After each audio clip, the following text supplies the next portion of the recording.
Yeah, you guys go out there, up your pre-roll game. If you get it in a cardboard box and it's they're dry, grab yourself a pack case, throw a Boveda in there, let it sit for 24 hours. Your experience will be completely different than smoking a dry pre-roll. Nobody wants to do that anymore, so let's change that. Welcome, everybody. This is Anthony with Boveda, joined today by Cody Ziering with PAQcase. How the hell are you, buddy? I'm good. I'm coming off vacation, so I'm still in a little bit of vacation mode, which is always a fun little area to be in. No doubt. Best part about vacation is on the way there. Worst part of vacation is coming back to the office and seeing 18,000 emails waiting for you. It happens all the time. I know. Yeah, so it's just been pitchforking out of that, but things are good. Yeah, there's a lot going on here. A lot of things to talk about today. Absolutely. Industry's booming. Boveda's booming. PAQcase is booming. Let's get to it. Where do you want to start? I mean, you want to start with, I guess, how we kind of ran into each other years ago? Yeah, absolutely. This has been a long time coming. No doubt. Where was that? I think MJ Biz, Vegas 2017, maybe? Yeah. Okay. Yeah, you guys launched in 2016? Just about, yeah. We came up with the idea very, very early on, like January 2nd, 2016. We were still working for a vertically integrated cannabis company right near Aspen, Colorado. Great experience, gave us great insight into the industry and really what the cannabis market kind of demands. And everything has come from there. It was one of my very first trade shows, I think, when I walked over and saw you guys. It was a funny story. We bumped into you quite literally. Saw your shirt and we're like, oh, we know Boveda, we love that, and we just started talking with you. Brett and I actually got invited. Brett's my business partner, everybody, in case nobody knew that. Brett Gelfand, shout out to you, buddy. Brett and I actually went to that convention for free. The cannabis company had purchased tickets for us, and we had left before the show happened, so we got to go on their dime, and that's kind of when our world turned around. And how did you guys get into the space again? What was your background before PAQcase? Funny story. I was working in tech. I was working for Apple at the time. I was an engineer, doing some annoying stuff on the phones in between customers and engineering. Kind of realized that corporate life wasn't for me. I needed a change, and I was helping Brett work on some website for some cannabis company. 2 weeks later, he said, hey, we need a director of marketing. Are you interested? I jumped on the opportunity. He's like, all right, well, pack your stuff and get to Colorado next month. Time to start. So went out there, a little bit of nepotism. Brett's dad, my dad, and the guy that hired us have all been friends for 30, 35 years. I guess he wanted some smart, cheap labor at the time. And that's kind of how we got our invitation. But few months later, unfortunately, he got sick, and it put Brett and I in a position where we were running the show in our young 20s, which is absurd to put 20-year-olds in charge of a $15 million cannabis company. But hey, you got to do what you got to do in business. It sure is. Yeah, we have a similar story too. I want to hear it. How did you get started, please? Yeah, no, I was in tech as well, like straight out of college, under the fluorescent lights in a cube sea of cubes, and I was like, oh yes, I'm getting out of school. I'm gonna work and sell stuff and pay off my loans. And, it was a big Fortune 500 company. And after about a year and a half, I was going through, started out as like, basically a quote guy, early on learning the sales process, and then moved through quickly. But I know I wanted to sell and to really own accounts and quarterback stuff. And I talked to my boss, and he's like, well, that's probably 8 to 10 years away for you. And so I'm like, oh, I can be patient, but not that patient. No, not that patient. And I luckily family friends. One of my family friends lived down the street from my cousin. Again, nepotism here. It's lucky, right place, right time. But Kate Holste, who's in charge of our international business, she actually got me, to sidetrack even more, she got me my first job working like as a banquet server at weddings. And so I've known her since I was a kid, basically. And she's like, hey, I work for this company, Boveda, and we make these humidity control packs. We're in the cannabis space, we're in the tobacco market, and we're in the music industry. And I heard those three things, and I said, cool. I'm in. Yeah, I'm in. So I interviewed with them. Long story short, I was employee number 12, and I think we're at over 65 now. And that was just 4.5 years ago. So really fun place to work. Similar stories here. We're basically very similar in what we do. Our products and our services are very complementary to the things we're trying to address here to the cannabis industry. 100% peanut butter and jelly, especially for pre-rolls. We make something that's great for protecting them, and you guys make sure that they stay fresh and tasty for as long as absolutely possible. Longer than most thought would be possible. Exactly. So, Anthony, I mean, we've been talking, we've known each other for a long time, but really I don't know the story behind Boveda. How did that come about? What is it like? Tell everybody what Boveda is. Yeah, so it's a really simple product, and that's what we like most about it, but it's very effective and it works pretty well.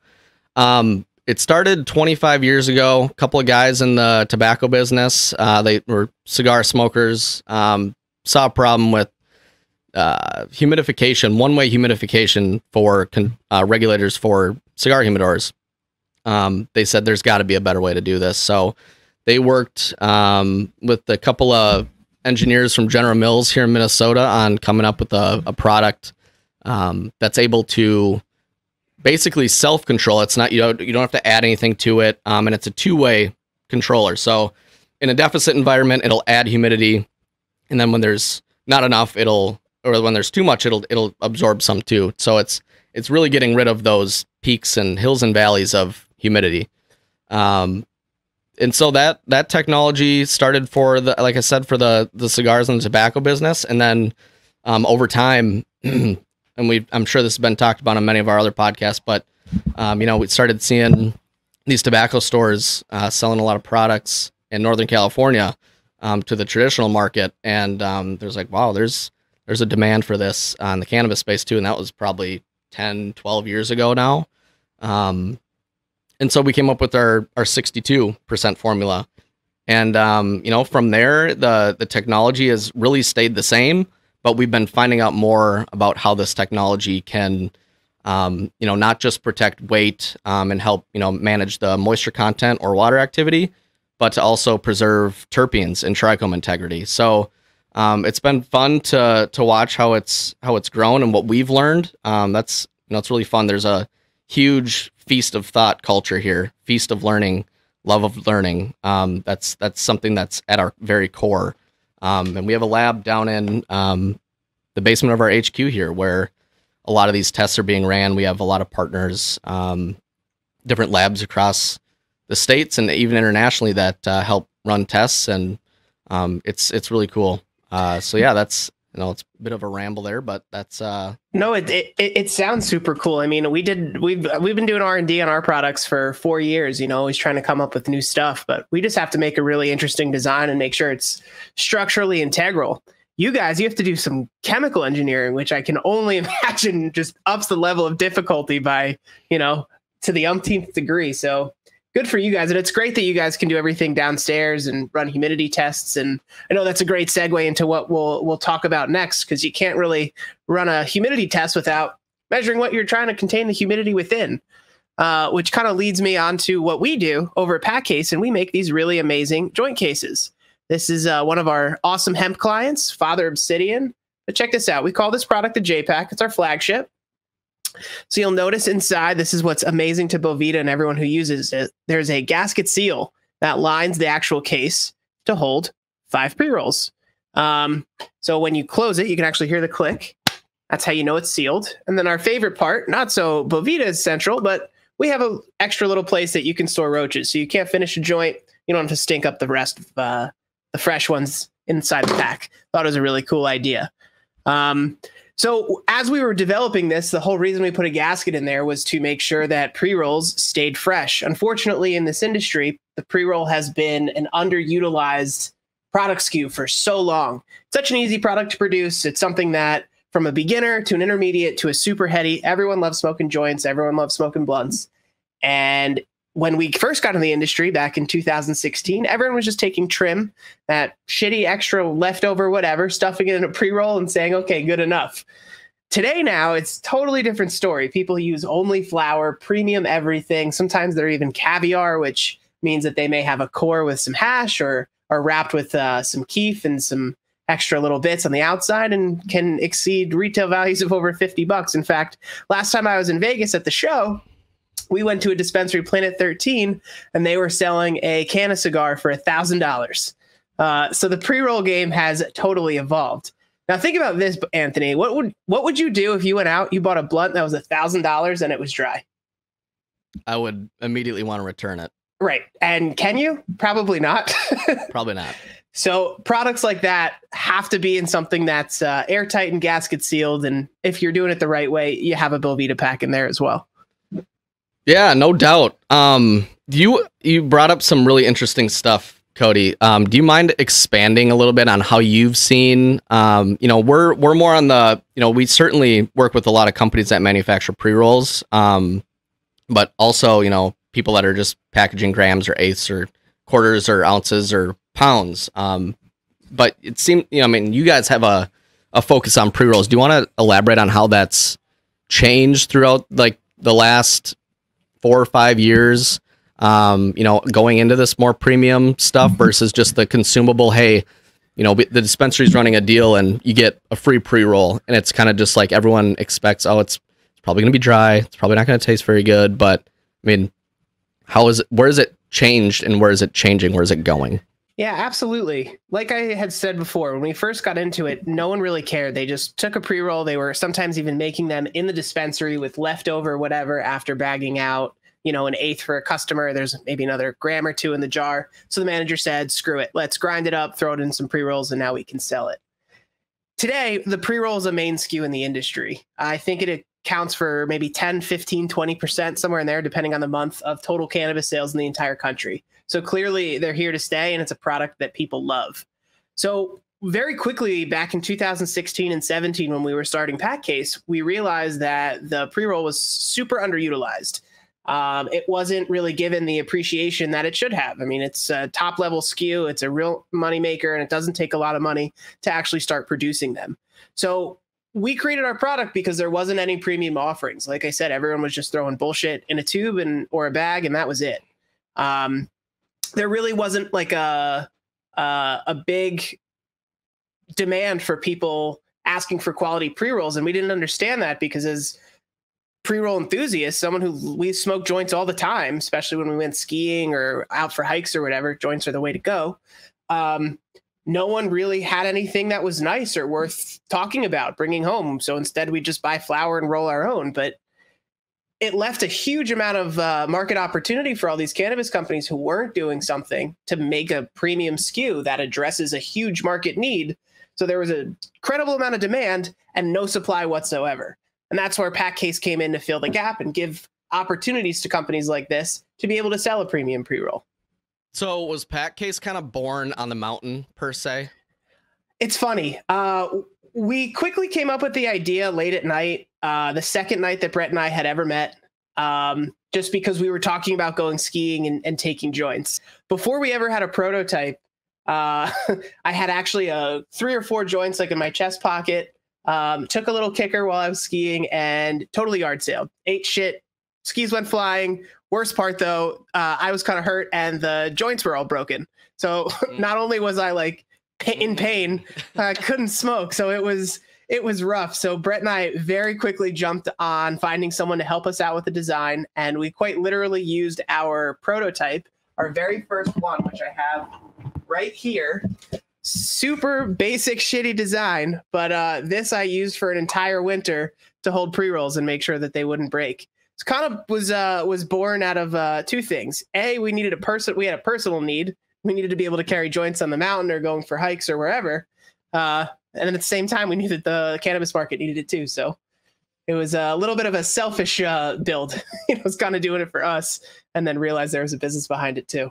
That's exactly it though. That's how great products and ideas are born. What's a problem I'm facing in my world today? Like some broken pre-rolls, and then there's going to be thousands of other people that have the same problem. So cool stuff.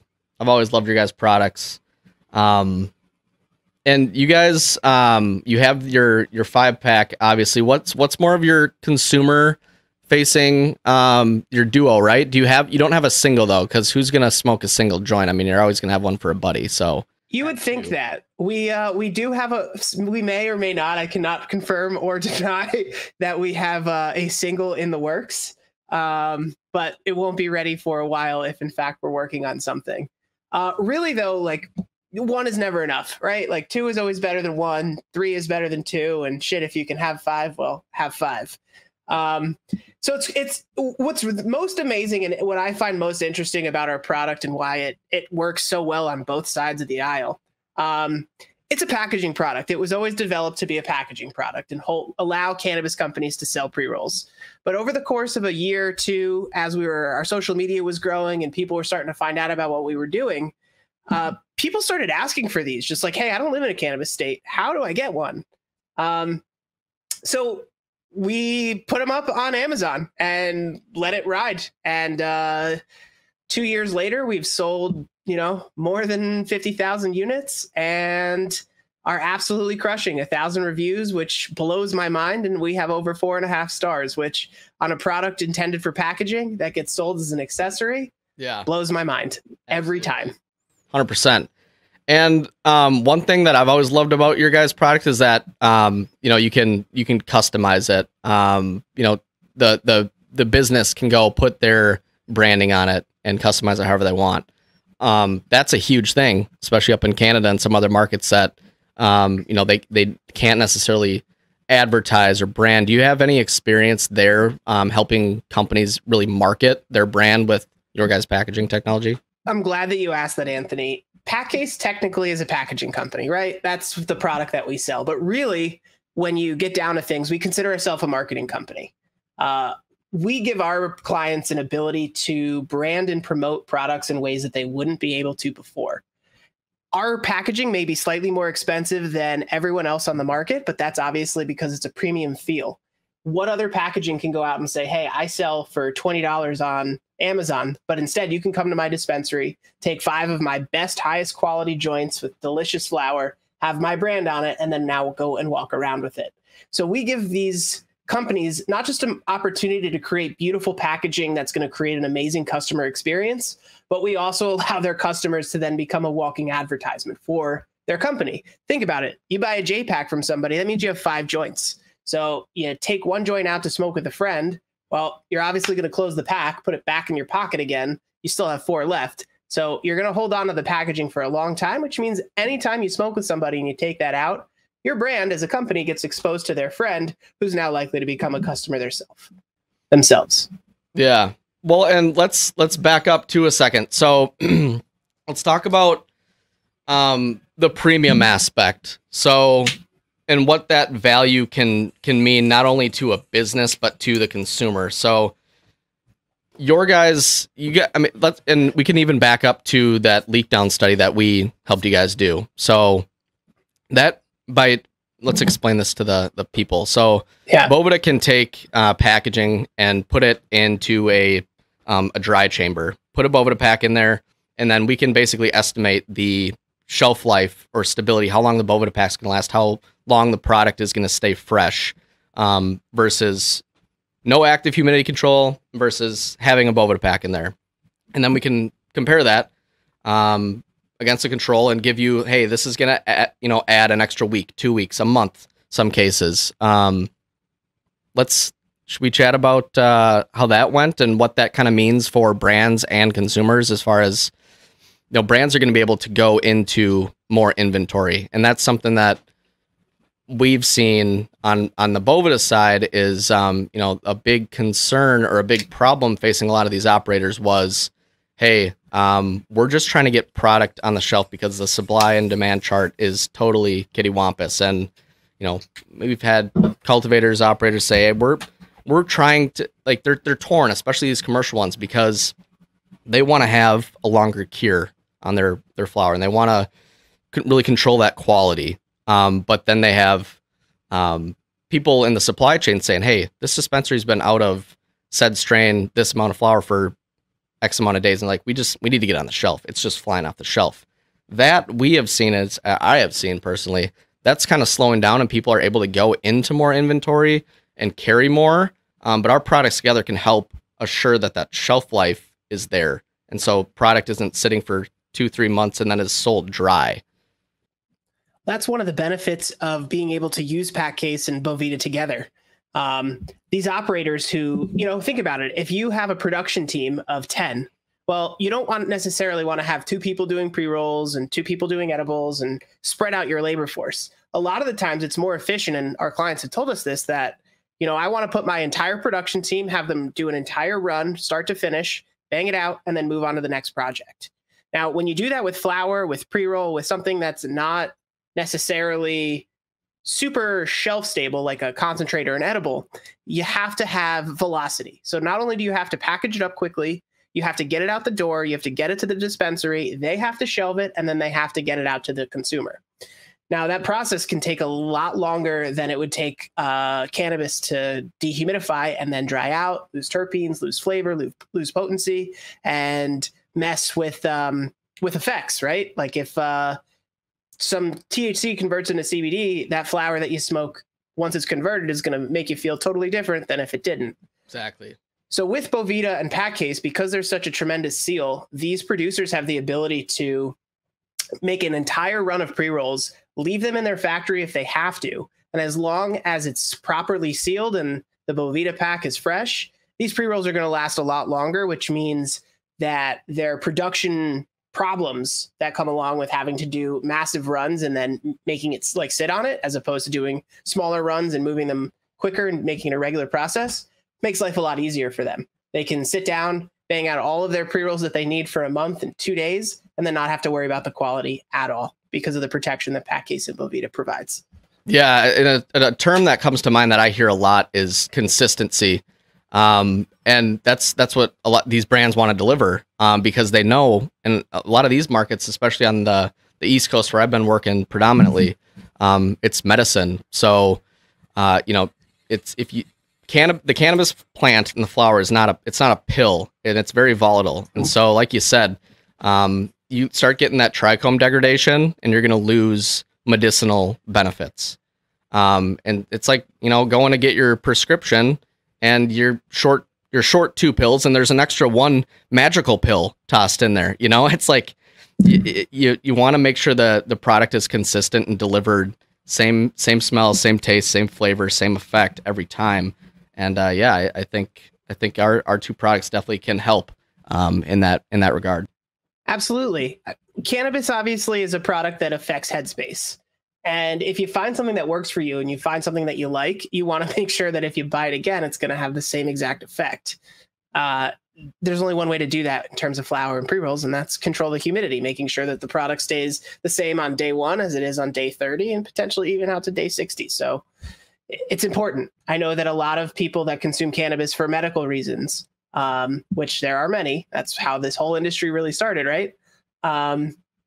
They need that. They need consistency of dose. They need consistency of effect. And you can only do that by controlling terpene and humidity content, right? Yep. There's no doubt about that. And then, another thing that I've been seeing, and it's sorry, this is so salesy just because that's the world that I live in every day is just sales. But, competition between brands. I like to think of the cannabis industry as a more friendly competition than any other industry that I've been in or seen, where it's really we're all in this together with one common goal, and that's to bring relief to a lot of people and liberty to a lot of people, to do what they want with their lives, consume what they want, and just not step on anyone else's toes. But competition on shelf space. Is the PAQcase Boveda combo, is that something that people can use to set their brands apart from others? Can you take these 2 common value adds and educate the consumer to say, hey, my pre-rolls are gonna probably be better in here by the time I get them, depending on when they were packaged, and I'm gonna have an extra 2-3 weeks to go through these with the Boveda pack, and then I have the PAQcase forever. These are things that consumers care about and are going to want. Is that messaging from the consumer? Is that getting driven to these brands that are making these decisions on packaging yet? It's a good question. Some of the brands who really have a premium focus and a premium attention, absolutely. They understand that their customers keep coming back to them because their products are so good. There's a lot of, unfortunate, but there's a lot of cannabis companies out there that really don't cater to a premium market and don't really care about the quality of their products.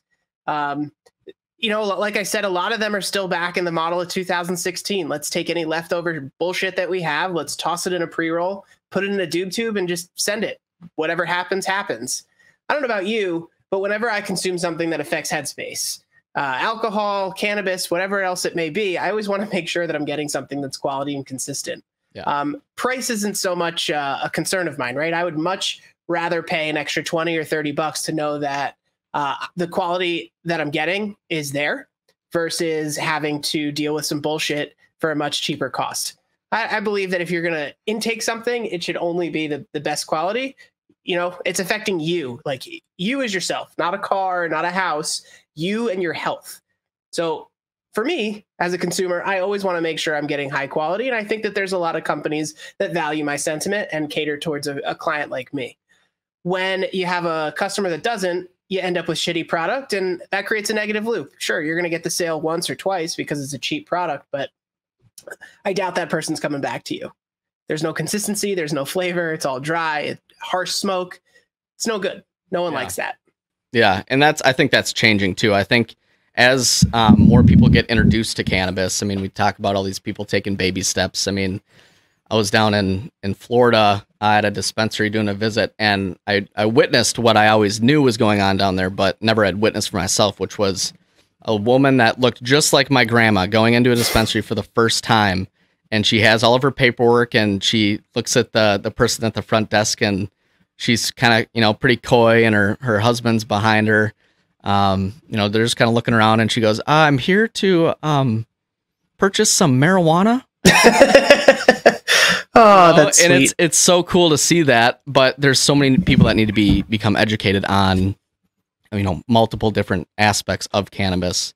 But there's so many new people coming into it, and that's a big piece of the education piece, and knowing what you're consuming, how it's going to make you feel, what you like. Essentially, there are a lot of people figuring out what they like, and here in Minnesota, it's tough for me. Because we don't have, we don't have adult use here, so I can't just go in and say, hey, I'm wanting this today, and that's something that a lot of new states are having, which is great. Sorry, I kind of lost my train of thought here. It's all good. Those were always my favorite when I was back at the cannabis company. Those are always my favorite people. There were times and days where as just a higher level employee at the company, the dispensary was shorthanded. So I'd have to go in there and maybe put a quick shift in and just talk to cool people about weed all day. It was honestly not a bad way to spend a couple hours outside of my normal role. My favorite customers were always the older folks who really had never any idea. They'd walk in, they'd always be like, hey, can I buy some weed? Yeah. And it's like, you don't have to whisper, it's legal. Yeah. Welcome to the cannabis store. Let me show you what are you interested in? What would you like to try? Are you interested in smoking something? Would you like to vape something? Would you like to try an edible? It's always great introducing those people to the entire world, something that as an enthusiast, we've been living for decades, right? But I don't want to date myself, but shit, it's been a long time. Yeah, it's remarkable. Clearly the direction of the country, the world is totally changing. Our neighbors up to the north were a lot smarter than we were, legalized a lot quicker. And look what happened. Now they have 5 or 6 companies in cannabis worth over $1 billion. You ever think that there'd be a unicorn in cannabis? Now there's 5. It's insane. Yeah. Yep.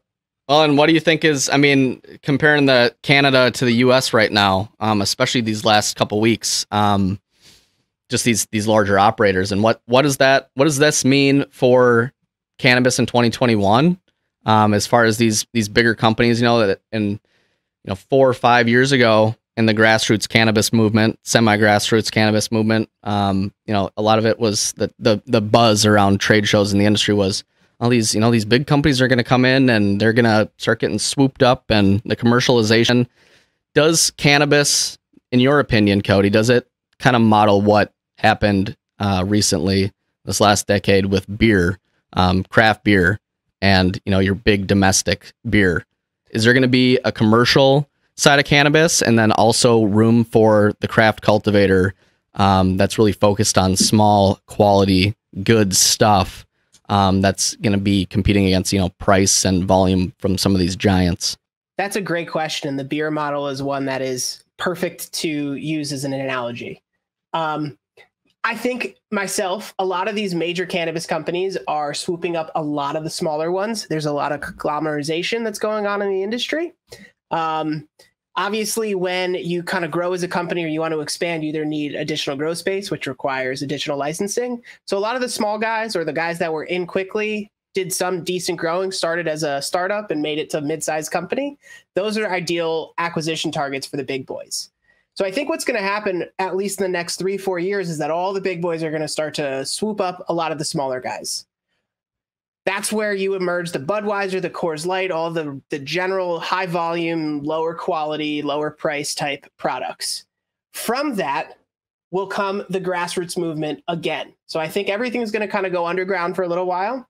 And all these craft companies in maybe 3-4 years will start to emerge when people really care about quality and it's not so much about bottom dollar anymore. Yeah. We have a huge Canadian client that we love working with. When we first started with them, they had a huge initiative and focus on innovation. It was 2018. They had an opportunity to really try and control the market with an innovative, awesome product. Cost was no object. They said, fuck it. We want the coolest, best, highest quality product that we can provide. And it worked out great for them. They quickly jumped into one of the leaders positions in the industry in Canada, and everything was great. Towards the end of 2019, and then with early COVID, early 2020, their share price fell dramatically. They were, you know, their balance sheet showed that they were just outlaying cash left and right for the innovation, without necessarily realizing that when you spend so much on innovation, it takes a long time for it to come back, right? ROI on innovation is a year and a half process minimum. For us, for example, you know, we started designing JPAC Trio in 2018. It didn't get launched until, you know, mid 2019. It took 12, 16 months, 18 months to get the product out there. So with this cannabis company, even though they were so amazingly focused on innovation for the first part, once legalization happened, now they realize that it's all about bottom dollar and how do we reduce cost of goods. So now instead of trying to produce flowers that may be tastier but take an extra 2 weeks, now they're producing lower quality genetics that harvest faster, that they can just turn around and sell in cheaper packaging. And I think that's now the start of where you see the Budweiser and the Coors Lights versus like a small batch brewing company really focused on delivering a delicious, tasty product. I mean, one has consistency, one has flavor. Yep. But you know, which would you prefer to drink, Budweiser or the local craft beer? Pretty easy decision, in my opinion. Yeah. Well, for me too, it's a time and place thing. Sometimes, you know, being from Minnesota and going up to the cabin of Busch Light just kind of brings you back, you know. Well, Busch, I love those. You mean, can't hate on that. I'm a big Coors guy. I went to school in Colorado, spent a few years in college. I love Coors, especially like any tailgate. Absolutely. But then, you know, you're trying to drink 16, 18 beers potentially and really have yourself an afternoon. Yeah. That's not so much the case when you're drinking something that's a little bit tastier and perhaps next to a steak, and maybe you're going to have one or two. Exactly. Very different days, though. The pairing is everything. Bingo. And the season, too. I'm a big season guy when it comes to those things. Absolutely. You brought up, I don't know how much time we have here, Ramsey, but you brought up COVID. How do you think that's been impacting, I guess, pros and cons, your guys' customers, people you've been working with? You know, if I can touch briefly, I can just say what I've noticed is I think a lot of these quality things, SOPs, standard practices, best practices, a lot of these procedural things are starting to really get drilled into on paper, and people are starting to like really figure their shit out. And that's, I think, making a little bit extra room for products and services that focus on true value add and you know, ROI that, you know, we can, Boveda specifically too, can really tell you, hey, your flower, your inventory, your entire inventory weighs this today. And here's the percent moisture content. If you added 2% moisture content to that entire inventory, here's the literal change in fair market value of your inventory. I think those things now, everything's not moving so fast where it's, hey, package it, get it, it doesn't matter if it cures on the shelf, whatever. We got to get it in stores because we don't have any and people are buying it anyway. I think COVID or the lockdown specifically, kind of helped people really look at what they're doing, their day-to-day operations and where they can make changes. Have you guys noticed that too? Absolutely. It gave, business operators a chance to sit back and not be surrounded by the buzz of a hopping office. And they actually had a few moments to think about like, hey, what can we do better? What can we do to improve like our everything, our processes top to bottom, from growing to production to packaging to sales. Yeah. What's interesting is that, this is what makes me happy is that a lot of the country deemed cannabis an essential industry. Would you ever have been able to imagine that 10 years ago? Probably not. I mean, even back in 2014, but government said, hey, people need cannabis, especially in California, and all the cannabis companies stayed open. So I think having those cannabis restrictions that got imposed on everybody required all of these business operators to really sit back and understand how can we do things more efficiently? Because shit, I used to run my growing operation with 40 people. Well, now I can only have 15 in the building. So how are we still going to manage the same output, but with less than half of the labor staff? Forces you to sit back and really think about what you're doing. And if you guys are cutting short, corners, trying to take a shortcut when that's not necessarily the best thing to do or even necessary. Right. Small little changes in process, like adding a Boveda pack into your curing box, can potentially generate an extra $300,000 a year for a mid-sized cannabis company. It's substantial. And that tiny little, how much could that really end up costing you? A couple $1,000s over the course of a year? When you can end up, that can net you back a couple $100,000. So a lot of these guys with cannabis, you've been running and like, you ever try and get on a treadmill when it's set at 10? There's no warm-up time. You just have to get down and start sprinting. Yeah, in college a couple of times, yeah. Not sure if those ended well, but that's what working in a cannabis company is like. The moment that your product goes out the door for the first time, it's off to the races. You have now an endless demand for your product, and you have to continuously handle that with good supply. And they haven't had a lot of time to think about it. As soon as they got on that treadmill, it's just off to the races, full sprint. COVID gave them a chance to sit back, take a second, step off the treadmill, and try and figure out what they should actually be doing. Yeah, I completely agree. Definitely noticed that as well on our end. All right, Cody, what's next for PAQcase? Great question. We have a couple cool new packaging products coming out, but that's not really what tickles me. I get very excited about the consumer market. I love bringing products to people that will actually use it. So we have a really awesome new case that should be launching in the next 5-6 months. Think JPAC and iPhone had a baby. That's about all I can touch on it. Yeah, well, that's intriguing. Because I think I know where that's going. Don't want to speculate too much, but and where can you pick these up? So I know you said Amazon. I know you guys have point of purchase displays too, so I'm assuming that this is getting into more mass retail. Absolutely, yeah. We sell in a couple different places. You can go out and check JPAC products out on Amazon. Number one, our shopping website PAQcase.com. I'm sorry, PAQcase.shop. You can get there from PAQcase.com as well. And now we're starting to be available in retailers. So there's a whole bunch of distributors starting to pick these up. So you should start seeing them in retail stores over the next few months. And if you're a retailer and interested in picking up our products, we have a wonderful wholesale section on PAQcase.shop. So make sure to stop there, put in a little vendor request, and we'll make sure to get to you so you guys can start selling PAQcases yourself. Cool. Yeah, same thing for Boveda. We're on Amazon. We're in the retail stores. We have a direct site. Businesses, we have a wholesale site too. Yeah, you guys go out there, up your pre-roll game. If you get it in a cardboard box and they're dry, grab yourself a PAQcase, throw Boveda in there, let it sit for 24 hours. Your experience will be completely different than smoking a dry pre-roll. Nobody wants to do that anymore. So let's change that.